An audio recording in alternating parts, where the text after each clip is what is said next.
আজকে আমরা যে বিষয়টা নিয়ে আলোচনা করব ক্লজ এবং ফ্রেজ, অর্থাৎ ক্লজ এবং ফ্রেজ এবং তার ব্যবহার।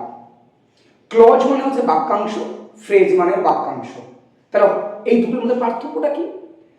ক্লজ হচ্ছে বাক্যাংশ যার মধ্যে একটা সমাপিকা ক্রিয়া থাকে, আর ফ্রেজ মানে বাক্যাংশ যার মধ্যে কোনো ভার্ব বা সমাপিকা ক্রিয়া থাকে না। ইংলিশে আমরা ডেফিনেশনে কি বলি? Clause is a group of words and part of sentences including a finite verb. আর ফ্রেজের ক্ষেত্রে আমরা কি বলবো? যে phrase is a group of word and part of sentences without verb. এই ভার্ব ছাড়া যে বাক্যাংশ সেটাকে আমরা বলবো ফ্রেজ, আর ভার্ব থাকলে আমরা তাকে বলবো ক্লজ। আমি এখানে দুটো সেন্টেন্স এক্সাম্পল হিসেবে ব্যবহার করেছি।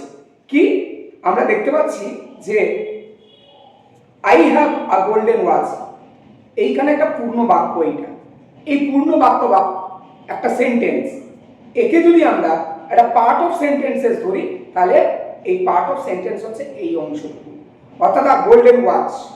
এই গোল্ডেন ওয়াচের মধ্যে কিন্তু কোনো ভার্ব নেই, অর্থাৎ এটাকে আমরা বলবো ফ্রেজ। এটাকে আমরা বলবো ফ্রেজ। আবার যদি আমরা বলি I have a watch which is made of gold, এই দুটো অংশ আছে, এই দুটো অংশই দুটো ক্লজকে ডিনোট করছে। অর্থাৎ এখানে আমরা এই ইজ এবং মেড এই দুটোকে আমরা পেলাম ভার্ব, এই বাক্যাংশের মধ্যে আমরা ভার্ব পেলাম, তাই এটা হবে ক্লজ। আবার এর মধ্যেও ভার্ব আছে, তাই এটা হবে ক্লজ।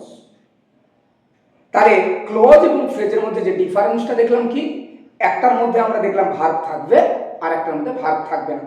আরো একটা एग्जांपल আমরা দিয়েছি, I saw a blind boy. A blind boy part of sentences, এর মধ্যে কোনো ভার্ব নেই, অর্থাৎ উইদাউট ভার্ব সেন্টেন্সে, তাই এটা হবে ফ্রেজ।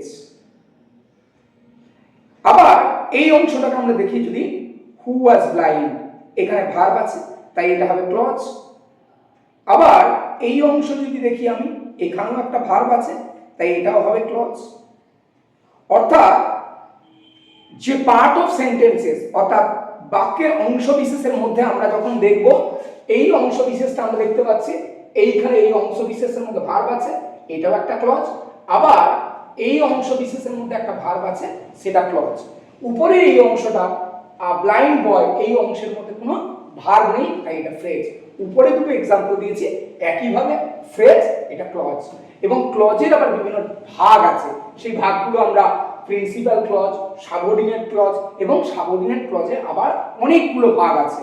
আমরা এর পরের ভিডিওতে দেখব এই সাবঅর্ডিনেট ক্লজ বা যে ডিপেন্ডেন্ট ক্লজ এবং ইন্ডিপেন্ডেন্ট ক্লজ, এইগুলোর যে ভাগ কি আছে, তার ব্যবহার কি করে আমরা আইডেন্টিফাই করব, তারপরের ভিডিওতে আমরা এটা দেখব।